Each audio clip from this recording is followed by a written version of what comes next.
All right, so the question came in, what if I have circulation problems? What would that look like? Sometimes patients, when they go to the emergency room or they see their primary care doc, or of course if they come in and see us, they might be experiencing things like cold feet, cramping.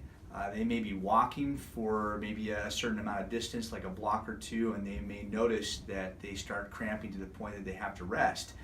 And then they can get back up again and do another block or two without any problems. So what do we do for that? First of all, it's important that you be seen by your podiatrist to evaluate for your circulation, and we can do several things to evaluate that.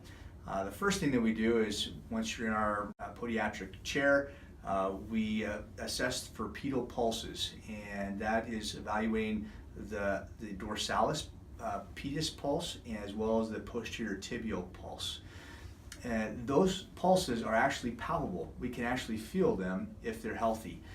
And so that's our first thing that we have assessed. We also evaluate to see if there's hair on the digits and on the foot. Also, if in pushing on the tip of the toe, we get a white blanching effect, and if it returns that pinkness back to the end of the toe pretty quickly, then that also is a positive and good sign.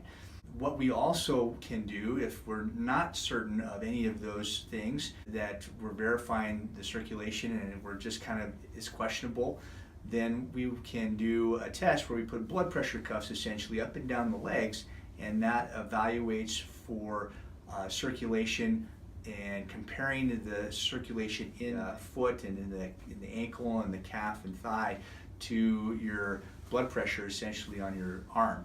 And what we can do then is make sure that the circulation is good. And if the ratios are doing well, then we don't need to proceed. We can talk about exercise regimen or something like that to maintain good circulation.